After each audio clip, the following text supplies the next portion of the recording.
Super Saravana stores.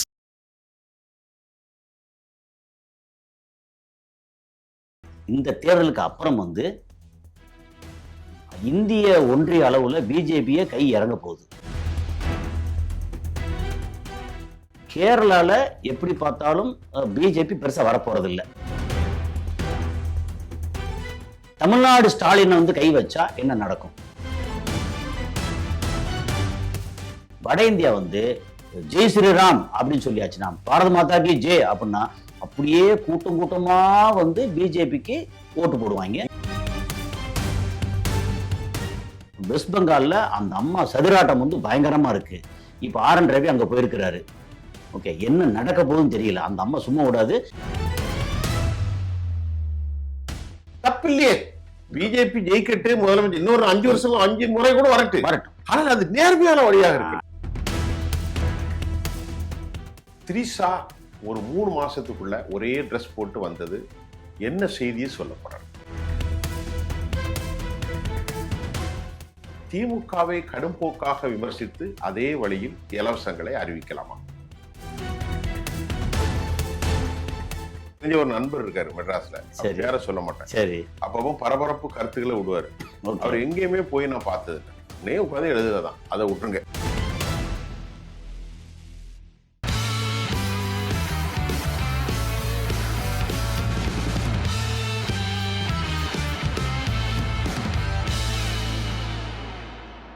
GeM TV நேயர்களுக்கு வணக்கம். நான் கசாலி. இன்னைக்கு தமிழ்நாட்டில் அரசியல் நிலவரம் எப்படி இருக்கு அப்படின்னு ஒரு அலசல். இந்த அலசல்ல ஒரு சின்னதா ஒரு கருத்து பரிமாறல். இதுல நமக்கு இந்த அரசியல் சம்பந்தப்பட்டு, உலக செய்திகள் சம்பந்தப்பட்டு எதை எடுத்தாலும் அதை தீர அப்படி அடி வரைக்கும் போய் ஆராய்ஞ்சு பார்த்து பேசக்கூடிய தோழர் நண்பர் சுஃபியான் அவர்கள் நம்ம கூட இருக்காங்க. ஒரு சின்ன கலந்துரையாடல் பண்ண போறோம். சரி, அவரை வரவேற்று இந்த நிகழ்ச்சிக்குள்ள போவோம். வாங்க சார். வாங்க கசாலி சார். சரி, இப்ப நம்ம சொன்னது இன்ட்ரோல சொன்னதுதான். ஆமா சார். இன்னைக்கு தமிழ்நாட்டுல ஒரு நிலவரம், இந்த ஜெனரல்ல ஓவரால் இந்த நிலவரம் என்ன உங்களுடைய பார்வையில? அது போக நேத்து அரசியல் சூப்பர் ஸ்டார் டிவிகே விஜய் அவரு ஒரு மகளிர் தினத்துக்காக ஒரு கூட்டம் போட்டு எல்லாம் சொல்லியிருக்கிறாரு. உங்க பார்வை என்னங்கிறத கொஞ்சம் அப்படியே நம்ம பேசலாம் சார். இப்போ எப்படின்னா, இன்டெலிஜென்ஸினுடைய கருத்து கணிப்பு, கருத்து திணிப்பா நேற்று ஒரு செய்தி வந்திருக்கிறது. திமுக 40%. ஓகே. அதிமுக 38. சரி, இதுல இருந்தா நீங்க புரிஞ்சுக்கிடலாம். 18% தாவேகா. சரி, இந்த கருத்து இது ஒரு செய்தி தானே தவிர இது உண்மை இல்லை. இப்போ சும்மா சின்னதாக கணக்கு போட்டுக்குமே. 40 + 38 78, தாவேகா 18 96. சரி, நாம் தமிழர் 6. மிச்சம் 2 எங்கேருந்து போற? கேரளால இருந்தா 96. இப்ப நாம் தமிழர் 6ன்னா 102. அது இல்லாம சில இண்டிபெண்டன்ஸ், அப்புறம் இவங்க நோட்டா கிட்ட சேரும்ல, அது ஒரு 2% 3%. அதெல்லாம் போட்டாங்களா என்னளவு தெரியல. இப்படி ஒரு கருத்தை போட்டிருக்கான். இது எல்லாம் கருத்து அல்ல. இல்ல, கருத்து போடுறதுல எதை சொன்னாலும் சுத்தி முத்தி போடும்போது 100%க்குள்ள வரணுமா இல்லையா? எனக்கு தெரிஞ்ச ஒரு நண்பர் இருக்காரு மெட்ராஸ்ல, வேற சொல்ல மாட்டேன். சரி, அப்பவும் பரபரப்பு கருத்துக்களை விடுவாரு. அவர் எங்கேயுமே போய் நான் பார்த்தது இல்லை, அங்கேயே உட்காந்து எழுதுறதான். அதை விட்டுருங்க. இப்போ ஓகே, இந்த விவகாரத்துல இன்னைக்கு ஒரு செய்தியை நேத்து போட்டு உடைச்சிருக்காரு நம்ம சிஎம். ஓகே, அதை பத்தி உங்கள்கிட்ட ஒரு கேள்வியும் நானும் சொல்றேன். சரி, ஓகே. சிரித்து கொண்டே இருக்கிறார் 3 முறை முதலமைச்சராக இருந்தவர். யாரு? நம்முடைய OPS. மதுரையில பிரம்மாண்ட கூட்டம். எனக்கு அதை எப்படி, ஐ கான் இமேஜ் இட். 3 முறை தமிழ்நாட்டினுடைய முதல்வராக இருந்தவர். நம்பிக்கையின் விசுவாசத்தின் மேன் ஆஃப் லாயல்டி. ஆமா, அதை நான் சொல்லல, சிஎம் சொல்றாங்க. கொடுப்பார், கொடுத்ததை அப்படியே திருப்பி அழுங்காமல் குலுங்காமல் என்ன நம்பிக்கை வச்சாங்களோ அதுல இருந்து ஒரு துளி கூட பிசுறாம அப்படியே திருப்பி கொடுப்பாரு. அவர் திமுக அப்படி துண்டை போட்டிருக்காரு. எனக்கு எப்படிரா 56 வருஷமா அதிமுக கரை, அண்ணா திமுக குடி, இன்னைக்கு 3 முறை முதலமைச்சராக பன்னீர்செல்வம் எப்படி திமுகவோட இருக்கிறார்? இதுதான் அரசியலோ அப்படின்னு நான் நினைச்சுக்கிட்டேன். அதை வச்சுட்டு இன்னொரு கேள்வி, நான் உங்களுக்கு தெரிஞ்ச நம்ம பேசுறது நினைக்கிறோம். அதுல ஒண்ணு சொல்றாரு, எலெக்ஷனுக்கு அப்புறம் பழனிசாமி இடம் காலி. ம். அதை நான் ஏற்கனவே காலிங்கிறத சொல்லிக்கிட்டே இருக்கேன். அது சிஎம் சொல்றாரு. ஓகே. அதுக்கு நிதிஷ்குமாருக்கு பைத்தியம் பிடிச்ச மாதிரி கொண்டு வந்து இப்ப மத்தியில கொண்டு விட்டு அதையே காலி அதை பண்ணிட்டாங்க. காலி பண்ணிட்டாங்களா அவரு? மராட்டியாவிலையும் காலி பண்ணிட்டாங்க. ஆமா. அந்த லெவல்ல பண்ணும்போது ம். உத்தவ் தாக்கரேயும் சிவசேனாவும் இந்துத்துவாவின் 2 கண்களே ஒரு கண்ணை புடுங்கக்கூடிய பிஜேபி ம். பழனிசாமி ஏமாத்துறோம்னு அவர் சொன்னதுல ஓகே. டிசைட் பண்ண போறாங்கங்கிறதுல உண்மை இருக்கிற மாதிரி நினைக்கிறேன். நீங்க எப்படி பாக்குறீங்க? இல்ல இப்ப என்னோட இந்த பார்வை எடுத்தீங்கன்னா, இவங்க இந்த தேர்தலுக்கு அப்புறம் பழனிசாமி வந்து கீழே இறக்குறாங்க, இறக்கல, அதெல்லாம் வேற விஷயம். ஆனா இந்த தேர்தலுக்கு அப்புறம் வந்து இந்திய ஒன்றிய அளவுல பிஜேபியே கை இறங்க போகுது. என்ன சார் புதுசா இது? ஆமா. நான் அந்த எப்படின்னா, கருத்தை எதிர்பார்க்கவே இல்லையே சார். இல்ல என்னன்னா, எப்பவுமே ஒருத்தர் வந்து மேல இருந்து அடிச்சுட்டே இருக்க முடியாதுல்ல. அது இயற்கை தானே. இப்போ உலக செய்தி பேசும்போதே நம்ம சொல்லியிருக்கோம், அமெரிக்கா வல்லரசு இந்த ஏரியால வந்து இஸ்ரேல் வந்து பயங்கரமான ஒரு என்ன சொல்றது, ஒரு அறிவுபூர்வமான பயங்கரமான ஆட்கள், அவங்கள தொடவே முடியாது அப்படின்ற இடத்துல இன்னைக்கு ஈரான் வச்சு அடிச்சுட்டு இருக்காங்கல்ல. அது மாதிரி எப்பவுமே ஹிட்லரு பயங்கரமா அடிச்சுக்கிட்டு இருந்தாரு. அடிச்சுட்டு இருக்கும்போது ஸ்டாலின் ஒருத்தர் அங்க இருந்தாரு. இதுல ரஷ்ய Stalin, okay, Joseph Stalin, okay, அவரை போய் டச் பண்ணாரு.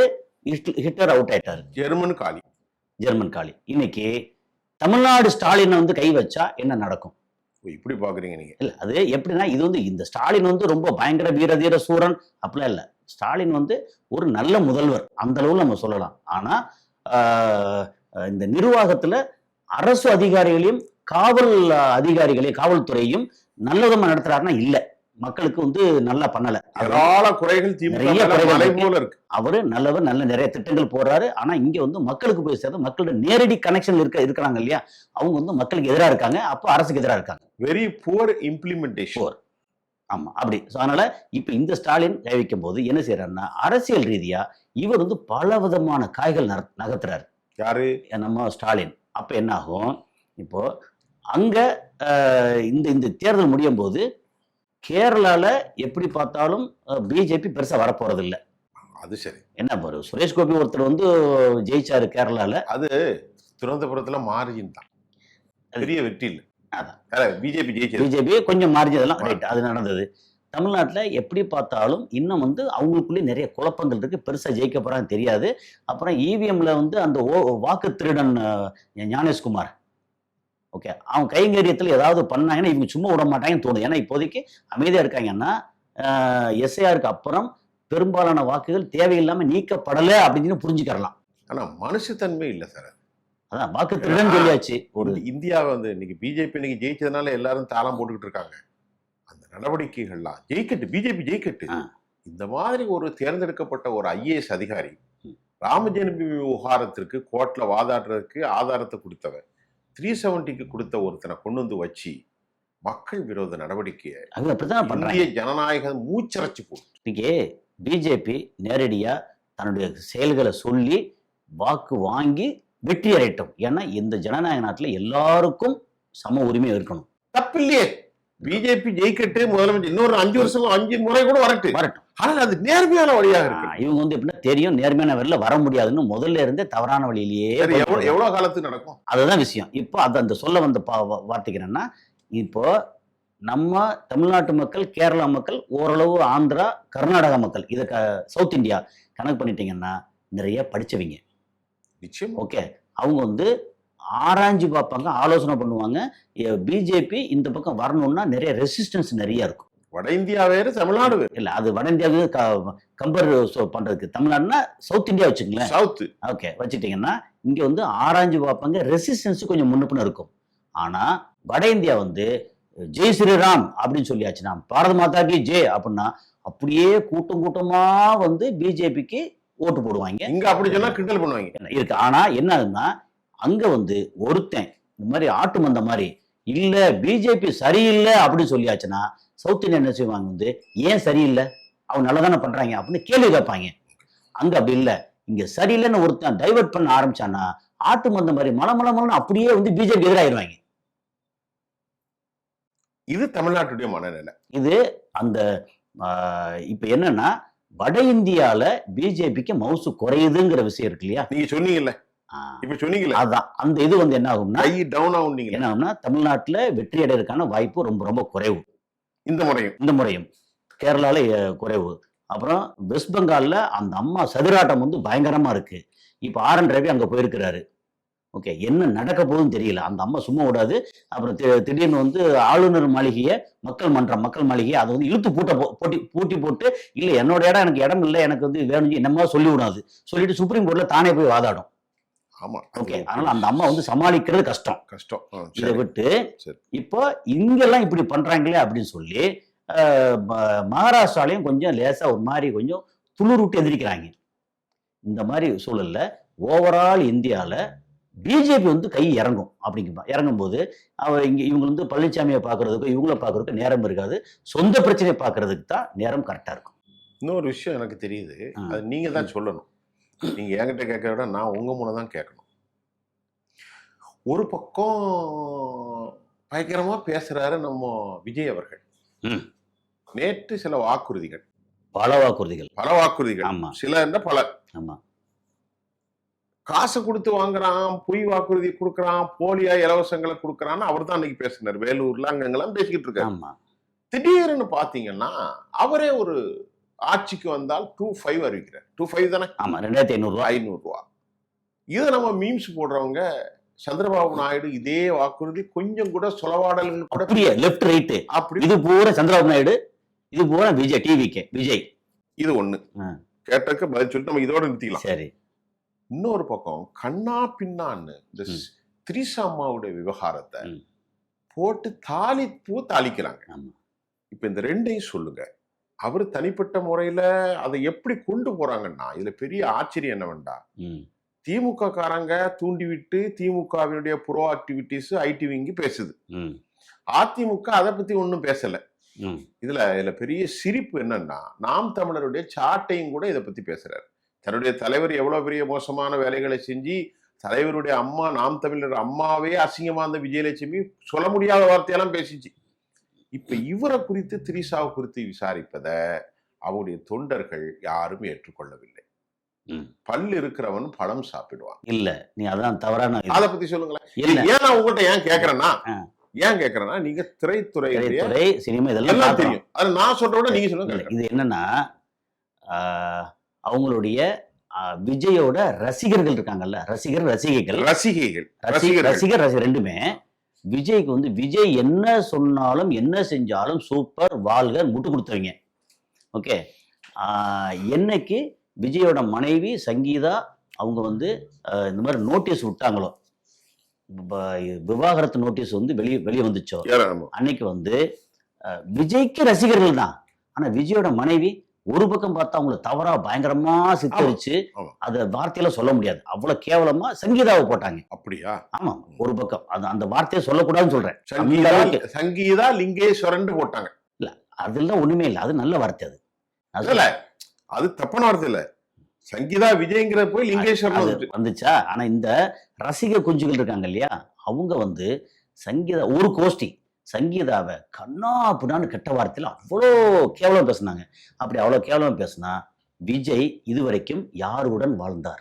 ஒரு கேள்வி இருக்குல்ல. 2 குழந்தை பெற்றிருக்காரு. அப்போ யாருடன் வாழ்ந்து எப்படி குழந்தை பெற்றார் அப்படின்ற ஒரு கேள்வி இருக்குல்ல. அப்போ உன் தலைவனைத்தானே இதுக்கு ஒரு சின்ன ஒரு இதை சொல்லலாம். அது வந்து தவறா இருக்காதுன்னு நினைக்கிறேன். என்னன்னா, ஒருத்தர் வந்து சொல்லுவார், ஒருத்தர் வந்து பிரச்சனைன்னு வரும்போது என்ன சொல்லுவாரு, எப்பா நீ வந்து நல்லவன் தான்ப்பா, உன் தம்பியோட அம்மா தான் வந்து கேவலமானவ. எப்படி ஒரே தாய இப்படி சொல்லும் போது, நீ நல்லதான்ப்பா, உன்னோட இதெல்லாம் ஓகே தான்ப்பா, ஒன்னும் பிரச்சனை இல்ல. உன் தங்கச்சியோட அம்மா கெட்டவ, உன் தம்பியோட அம்மா வந்து கேவலமானவங்க வந்து வேற மாதிரி, இல்ல உங்க அக்காட அம்மாவும் கெட்டவ இல்ல. அதான் அப்படின்னா இது என்ன ஆகும்? இப்ப விஜய் எங்க தலைவர், அவருக்கு எல்லாமே இருக்காரு, என்ன பண்ணலாம். அப்புறம் அவர் விஜய் வந்து 27 வருஷம் நினைக்கிறேன், அவங்க மனைவியா கூட இருந்தவங்கள இன்னைக்கு வந்து கண்ணாப்புனான்னு வந்து பேசினா, யார பேசுற அப்படி நீ விஜய பேசுற அர்த்தம். அது தெரியல அவங்களுக்கு. ஓகே. ஒரு பக்கம் இப்படி அது இப்படிலாம் நடந்துகிட்டு இருக்கும் போதே அந்த ஏஜிஎஸோட குடும்ப திருமணத்துக்கு நான் ஒரு கேள்வி, இது நம்ம இறுதியா வச்சுக்கலாம். ஓகே. 2 விஷயம் பேசிட்டோம், அதிமுக விஷயம் பேசணும், இது பேசிட்டோம். அவரு என்னதான் இருந்தாலும் இவ்வளவு பெரிய டிசென்ட் போயிட்டு இருக்கு. அதாவது என்ன சொல்றது தமிழ்ல, கருத்து வேறுபாடு. ஆமா. அந்த அம்மா செங்கல்பட்டு கோர்ட்ல போய் நிக்குது. ஆமா. இதெல்லாம் ஒரு பக்கம் போகட்டு. இருந்தாலும் இதையெல்லாம் ஒரு கட்சியிலேயே ஒரு மாடலா வரப்போறாரு. இன்னும் 3 மாசத்துக்குள்ள அது வெளியே வந்துடும். ஆமா 3 மாசத்துக்குள்ள வெளியே வந்துடும். அதுக்கடல தான் சாக்கடை தூக்கி பூசுற மாதிரி. நான் கேட்கறேன் பதில் சொல்லுங்க. 2 பேரும் ஒரே கலர். அவர் பட்டு வேட்டி உடுத்து அதே சட்டை. அந்த த்ரிஷா அவங்களும் அதே மாதிரி மேட்சா உடுத்து வந்து நின்று பல்ல கட்டிட்டு நின்னா ஒரு அரசியல் நாகரிகத்தை சொல்லல. இந்த புரிதல் கூட இல்லையா? நாம பொதுமக்களை சந்திக்க போறோமே, நம்முடைய மனைவி இருக்கால, நமக்கு 2 குழந்தை இருக்க, இத எலெக்ஷன் முடிஞ்ச போற நம்ம ஒன்னா கூட வந்து நிக்கலாமே. 3 மாசத்துல ஏன்பா இப்படி வரல? என்னன்னா இது யாருடைய கேள்வி? இது என்னுடைய கேள்வி. அதான் இது வந்து எப்படின்னா, நீ வந்து ஒரு சாதாரண நடிகரா மட்டும் இருந்தா ஓகே எப்படியும் வரலாம். இதுக்கு முன்னுதாரணம் சமீபத்தில் நடந்தது. அவர் பேர்லாம் சொல்ல ஒன்றும் பிரச்சனை இல்லை. நம்ம ரவி மோகன், முன்னாடி ஜெயம் ரவி, ஆமாமா, அவரு தன்னோட மனைவியை வந்து விவாகரத்துன்னு சொல்லிட்டு அப்புறம் இன்னொரு பெண்ணோட வேற ஒரு நிகழ்ச்சிக்கு வரும்போது ஒரே மாதிரி ட்ரெஸ், ஒரே மாதிரி இதே மாதிரி வந்தாங்க. அவரும் நேற்று இருந்தார். ஏன்னா அவரு வேற ஒரு நிகழ்ச்சியில இன்னொரு பொண்ணோட அப்படித்தான் வந்தார். மனைவியை வந்து டைவர்ஸ் பண்றாரு. அவர் வந்து ஒரு நடிகர், பொது வாழ்க்கைக்கு வரல. இவர் வந்து எப்படின்னா நடிகர் மட்டும் இல்ல, பொது வாழ்க்கைக்கு வந்துட்டாரு. இனிதான் கடைசி படம் முடிச்சுன்னு சொல்லிட்டாரு, பொது வாழ்க்கை வந்துட்டாரு. ஏற்கனவே சொன்னதான், எல்லா மக்களும் பொது வாழ்க்கைக்கு வர்ற தலைவர்கள் அவ்வளவு பேரும் சுத்தமா நல்லவங்களா இருக்கணும், நேர்மையா இருக்கணும் எதிர்பார்ப்பாங்க. இது வந்து அவர்கிட்ட இப்பவும் இல்லை, எப்பவுமே இல்லை, இனி இருக்க போகுமான்னு தெரியல. அப்படின்ற மாதிரி த்ரிஷாவோட வந்ததுக்கு அப்புறம் ஆளாளுக்கு மீம் போட்டு எல்லாம் கொதிச்சாங்களா. அந்த மீம்ல வந்து பாதி மீம்ஸ் யாரு அப்படின்னா விஜயோட ரசிகர்கள். அவர்களே போடுறாங்க. அவர் வந்து என்ன போட்டாங்கன்னா, நான் இனி எவ்வளவுதான் முட்டு கொடுக்கறது, முட்டு கொடுக்க முடியாது அப்படின்னு சொல்லி அவங்களே வந்து என்ன சொன்ன இப்படி இன்னும் ஒரு 3 மாசத்துக்கு அடக்கி வாசி கூடாதா, ஏன் இப்படி பண்றீங்க? அதைத்தான் நான் கேட்கிறேன். நான் ஒரு சார், நீங்க கேட்டீங்க உங்க, நான் ஒரு வாக்காளன் சார். ஆமா, சாதாரண சிட்டிசன் சார். என்னுடைய மனோநிலையில இது வந்து நீங்க இல்ல, அவரை வந்து ஆராதிக்கக்கூடிய லட்சக்கணக்கான பேர் இதை கேட்டாங்க. அப்போ அவருக்கான இமேஜ் வந்து கீழே இறங்குதுன்னு அர்த்தம். ஒரே ஒரு கேள்வி. ஆமா, நீங்க பேசிக்கிட்டே இருப்பீங்க, நான் தான் தர செய்யணும். ஓகே, லிவ் டுகெதரா என்ன கூடாது? Living together. ஆமா, பேர் அளவும் எனக்கு தெரியல, நக்கிரன் கோபால் சொன்ன மாதிரி. இந்த லிவிங் டுகெதர், இந்த கலாச்சாரம் இப்ப தமிழ்ல வந்துட்டு நம்முடைய மரியாதை இருக்கு. ஒரு நிமிஷம், மையத்தினுடைய தலைவர் கமலஹாசன் அவர்கள் சரிகா கமலையும் இப்படித்தான் பண்ணாரு. இல்ல, அவர் கல்யாணம் முடிச்சாரு. ரைட், 2 குழந்தை பெத்துட்டாரு. கௌதமியோட, சாரி பேரை மாத்தி சொல்லிட்டு, கௌதமியோட லிவிங் டுகெதர். இப்ப அவங்களும் அதுக்கப்புறம் விழாக்கள் வந்தாங்க, அவங்க 2 பேருமே மறுக்கல. இப்ப அந்த சிஸ்டரும் இப்போ தனியா போயிட்டு இப்ப அதிமுகவுடைய நட்சத்திரமா மாறிட்டாங்க. இத மாடலை பின்பற்றி இது ஒரு கலாச்சாரமாகவே இருக்கிறதா? நிறைய இருக்கு. சென்னையில பாத்தீங்கன்னா இந்த மாதிரி பெரிய பெரிய கம்பெனிகள், குறிப்பா ஐடி கம்பெனிகள், ஓகே, அந்த மாதிரி என்ன நமக்கு பெண் சுதந்திரம், அதாவது பொருளாதார சுதந்திரம் வந்த இடங்கள்ல அவங்களும் கை நிறைய காசு வாங்குறாங்க, இன்னொரு பையன் கை நிறைய காசு வாங்குறான், அல்லது கொஞ்சம் முன்னப்பின்னு இருக்காங்கன்னா கூப்பிட்டு 2 பேரும் வாங்க நம்ம வந்து வாழ்ந்து பார்ப்போம்னு ஒரே பிளாட் எடுத்து தங்கி ஒன்னா கணவன் மனைவி எல்லாம் காதலர்களா ஒன்னா வாழ்றாங்க. அப்புறம் கணவன் மனைவி என்னெல்லாம் நடக்குமோ அத்தனையும் நடக்குது. எல்லாம் நடக்கும், உடல் உறவு நடக்கும், எல்லாம் நடக்கும், குழந்தை பெற்றுக்கிடுவாங்கன்னு தெரியல. அது இல்லை, குழந்தை வந்து உண்டாச்சுன்னா அதுக்கான இதெல்லாம் பண்ற, இதெல்லாம் நடக்குது. நடந்து ரைட் ஓகேன்னா அடுத்து கல்யாணம் பண்ணிக்கிறாங்க. இல்லைன்னா அவனை வந்து பிரேக்கப் அப்படின்னு சொல்லி கட் பண்ணி விட்டுட்டு பிரேக்கப். வாழ்ந்து பார்ப்போம், நாங்க யூஸ் பண்ணி பாக்குறோம். இப்ப பச்சையா சொல்லணும், யூஸ் பண்ணி பாக்குறோம். ஆமா, பொருள் நல்லா இருந்தா வாங்கிக்கிறோம், இல்லன்னா வழியில நீ வித்து. அப்போ இது விளங்குமா? அது தெரியல. அதாவது எப்படின்னா இந்த கலாச்சாரம் வந்து இங்க நிறைய வந்துகிட்டு இருக்கு. ஆனா எக்கச்சக்கமா இருக்கணும் அப்படி இல்லை. ஆனா என்னன்னா ஒரு மேபி 2%, 3%, 5% முன்னாடி வந்து இந்த மாதிரி யோசிச்சாலே தவறு அப்படின்னு இருந்த இடத்துல இது வந்து கொஞ்சம் பரவாயில்லையே அப்படின்ற மாதிரி. இதுக்கு ஒரு சின்ன உதாரணம் சொல்லலாம். நம்ம வந்து 15 வருஷத்துக்கு முன்னாடி, 20 வருஷத்துக்கு முன்னாடி இந்த பெண்கள் இப்போ பொம்பளை பிள்ளை வந்து லெகின்ஸ் டிஷர்ட் போடுவாங்கல்ல, லெகின்ஸ் அதை வந்து பார்த்தோம்னா என்ன இவ்வளவு ஆபாசமா இருக்கு, இப்போ அப்படி இல்லையே அப்படின்னு சொன்னா இது வந்து எல்லா இடமும் பரவலா அக்செப்டபிள். கோயிலுக்கு போகும்போது கூட பிள்ளைங்க இந்த உடல்ல எவ்வளவு அவருடைய கால அகலம் என்ன, அவருடைய பிட்டைய அளவு அந்த மாதிரி வந்தது. நான் பொம்பளை பிள்ளைகிட்ட சொல்லுவேன், இதை போட்டுக்கிட்டு தெரிஞ்சா என்ன? அப்ப நீங்க பூமர், அது நீங்க சொன்னீங்கன்னா நீங்க பூமர். அப்படியா? ஆமா, நீங்க வந்து வயசானவர், நீங்க வந்து இந்த தற்காலத்துக்கு தேவையில்லாத அல்லது தற்காலத்துக்கு சரி வராத ஒரு பூமர். நீங்க கற்கால மனிதன், அதனால இப்ப வந்து எப்படின்னா முன்னாடி அந்த இது வந்து ஆபாச உடையா இருந்தது, இன்னைக்கு வந்து எல்லாராலும் ஏற்றுக்கொள்ளப்பட்ட இருக்கு. அது மாதிரி லிவிங் டுகெதர் இதெல்லாம் ஓகே வச்சுக்கங்க ஒரு தலைவர். ஆனா எல்லா காலத்திலையும் எல்லா நாட்டிலையும் தலைவன் நியாயமா இதா இருக்கணும். நீங்க கேட்டால ஒரே ஒரு கேள்வி பாக்கி இருக்கு. நேத்து மகளிர் தினம் கொண்டாட்டம். இன்னைக்கு தானே? நேத்து இல்ல, இன்னைக்குதான். நேத்தே சொல்லியாச்சு வாழ்த்துக்கள். இன்னைக்கு தான் மகளிர் தினம். பட் நேத்து வந்து அந்த வாழ்த்து சொன்ன அந்த கொண்டாட்டம் சொல்லலாம். நேத்து நாங்கள் அந்த நிகழ்ச்சியை நடத்தணும், அதனால எனக்கு ஞாபகம் வருது. எனக்கு அது ஞாபகம் வராது. அந்த கொண்டாட்டத்துல அவர் வந்து நிறைய வாக்குறுதிகள் கொடுக்கிறாரு. அதுல வந்து ஒரு பக்கம் சந்திரபாபு நாயுடு, நம்ம சொன்னீங்க அதிமுக, திமுக எல்லாத்தையும் சேர்த்து ஒரு மிக்சியில போட்டு சர்ன்னு அடிச்சு அதுக்கப்புறம் புளிஞ்சு எடுத்து அப்படியே சாரை எடுத்தோம்னா அது வந்து தாவேகாவோட திட்டங்கள். பழச்சாறுன்னு கொடுப்பாங்க. எல்லா பழமும் போடும், அழுகின பழத்தெல்லாம் போடும். எல்லாம் வச்சு மிதிச்சு போட்டு பழச்சாறு இப்ப நடக்கும். சிவப்பு கலர், மஞ்சள் கலரா இருக்கும். அதெல்லாம் முடிஞ்சு ஒரு சாரா எடுத்து அவங்க வந்து கொடுத்துருக்காங்க. அது வந்து எப்படின்னா, நேத்து இதே விஷயத்த நீங்க மாசம் 1000 ரூபாய் கொடுக்கறத கிண்டல் அடிச்சீங்க, தவறா சொன்னீங்க.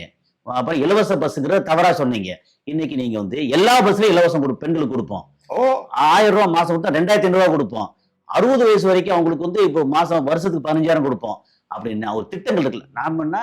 திட்டங்கள் நான் வந்து எப்பவுமே என்ன சொல்றேன்னா, நான் வரவேற்கிறேன் திட்டங்களை.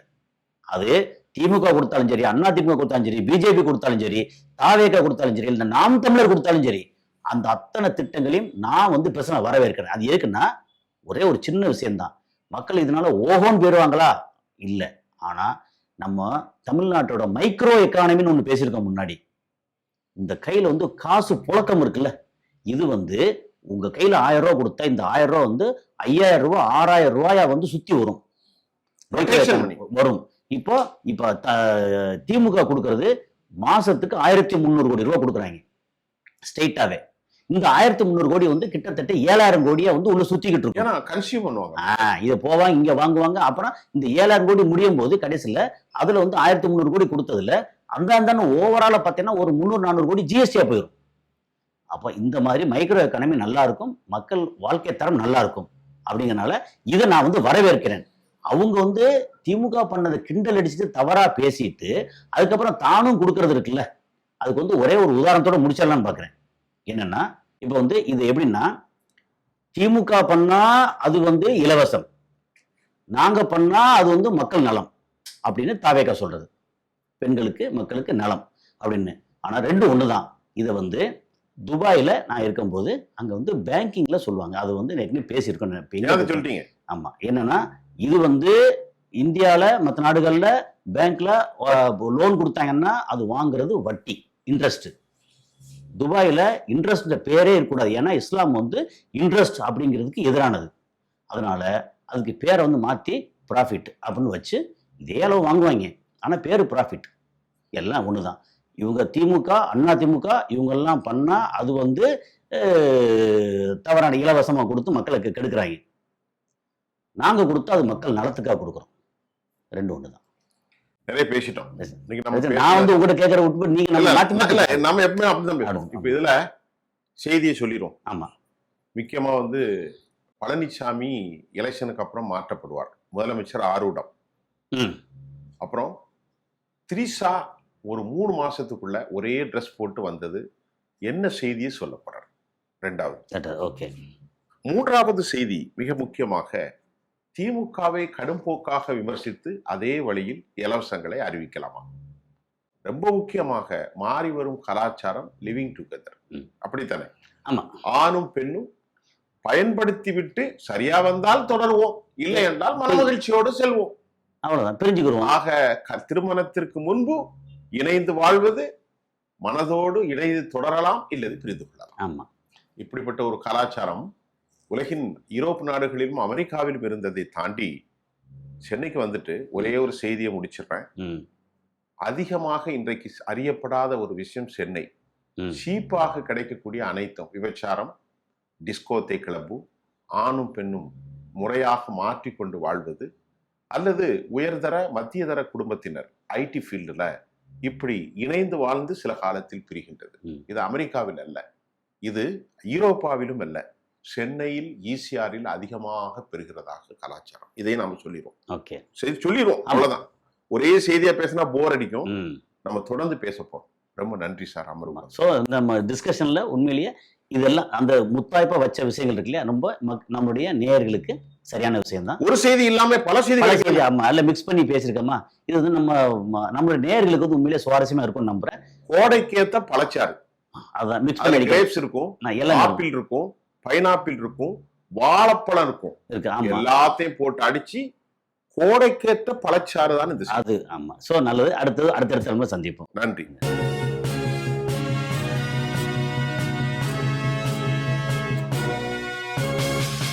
அன்பை கொடுங்கள், ஆடை கொடுங்கள், ரமலான் பெருநாள். Super Sarvana Stores.